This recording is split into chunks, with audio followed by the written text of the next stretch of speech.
சீரியலுக்கு try பண்ணேன். So அப்போ வந்து எல்லாம் ஓகே சொல்லுவாங்க, சேனலில் ரிஜெக்ட் பண்ணிட்டாங்கன்னுவாங்க. என்ன விஷயம்னு கிட்ட சொல்ல மாட்டாங்க. நெக்ஸ்ட் இது சொல்கிறேம்மான்னுவாங்க. அப்படி தான் ஒருத்தவங்க கிட்ட பேசிகிட்டு இருக்கும்போது மாதிரி வார்த்தையை விட்டுட்டாங்க. எனக்கு வந்து கொஞ்சம் ரொம்ப சென்சிட்டிவாக இருப்பேன் நான். அப்போ வார்த்தையை விட்டோன்னே எனக்கு அது வந்து ரொம்ப ஹர்ட் ஆயிடுச்சு. ஆல்மோஸ்ட் ஒரு 1 மந்த்தாகவே ரொம்ப. என்ன அப்படி வார்த்தை? இதெல்லாம் ஒரு மூஞ்சா, இதெல்லாம் கொண்டு வரீங்க அப்படின்ட்டு சேனல்ல திட்டாங்க அப்படின்னு யார் சொன்னா? அவங்க சும்மா அதெல்லாம் இதெல்லாம் ஒரு முகரையா, இதெல்லாம் வந்து கொண்டு வந்துட்டீங்க அப்படிங்கிற மாதிரி அப்படிலாம் பேச மாட்டாங்க, சொல்லிட்டாங்க. யாரோ வேணும்னே. அவங்க என்ன எக்ஸ்பெக்ட் பண்ணாங்க உங்ககிட்ட?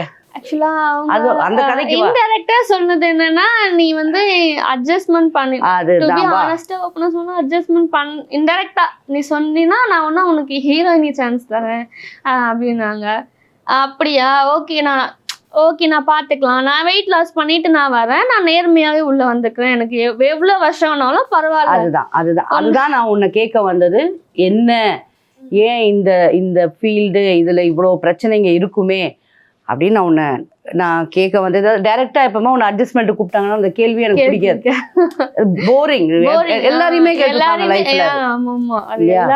பட் அந்த மேனேஜரோ யாரோ உன்னை அப்படி கேட்டவங்க வந்து ஒரு அந்த நல்ல கதிக்கெல்லாம் போகாது.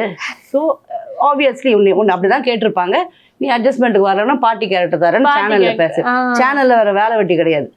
அப்படிதான் சொல்லுவாங்க. ஆக்சுவலா நீ வந்து வெயிட் லாஸ் பண்ணணும் அப்படின்னாங்க. அப்போ வந்து இன்னும் ஒரு ஆடிஷன் போயிருந்தேன். அப்போவும் அதே தான் சொன்னாங்க, நீ என்ன ஹீரோயினி. ஆக்சுவலா அங்க ஆடிஷன்ல வந்து ஹீரோயினிக்கு வந்து ஆஃப் சாரி தான் கட்டி அவங்களுக்கு அந்த இது மாதிரி பண்ணணும். நீ உங்கள்கிட்ட இருக்கான்னு கேட்டாங்க. இல்லைன்னு அவங்க அரேஞ்ச் பண்ணாங்க.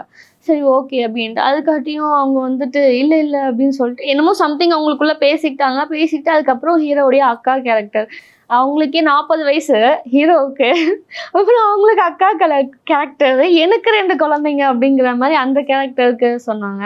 அப்போ நான் போய் கேட்டேன், ஏன் சார் இது மாதிரி இதுக்கு தானே சொல்லியிருந்தீங்க, அப்புறம் ஏன் இதுக்கு மாற்றினீங்க அப்படின்னு கேட்டால், இல்லை உனக்கு என்ன அந்த யோசனை இருக்கா, ஹீரோயினியும் நடிக்கிறதும் உனக்கு யோசனை இருக்கா அந்த மாதிரி, அதெல்லாம் நீ யோசிக்கக்கூடாது. ஏன் நான் யோசிக்கக்கூடாது, அவ்வளோ கேவலமாவா இருக்கேன்? எல்லாருமே அழகுதான், எல்லாருமே ஏதோ ஒரு விஷயத்துல எல்லாருமே ஒரு அழகுதான், ஏன் அவ்வளோ கேவலமா பேசிட்டீங்க அப்படிங்கிற மாதிரி.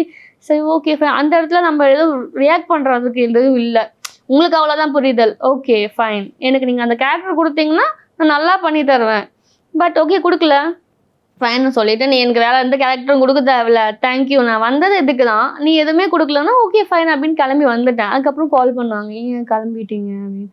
இல்லை இந்த மாதிரி நீங்கள் கேரக்டர் மாற்றி அடுத்த நீங்கள் பாட்டி கேரக்டர்னுவீங்க, நான் அதுக்கு வந்து முக்காட் போட்டுட்டு உட்காந்துருக்க முடியாது. எனக்கு என்னோடய ஏஜ் என்ன, எனக்கு நான் என்ன ஆகணும் அப்படிங்கிறது எனக்கு தான் இருக்குது, நீங்கள் கொடுக்குற கேரக்டருக்குலாம் நான் ஓகே பண்ணிக்க முடியாது. சில நிஜமாவே உனக்கு இப்போ வந்து ஹீரோயினா பண்ணணும், பிக் ஸ்க்ரீன்லலாம் பண்ணணும்னு இருக்கா? அப்படி இல்லை, கிடைச்சா நல்லா இருக்கும். எல்லாமே அதுக்கு மெனக்கடணும், வேற எதுவும் இல்லை. ஹார்ட் ஒர்க் பண்றதுக்கு ரெடி. என்ன hard work in the sense, first of all you should lose your weight. அவ்வளவுதான், வேற எதுவும் இல்ல. அதுதான் கஷ்டம். அதுதான் ஹார்ட் ஒர்க்.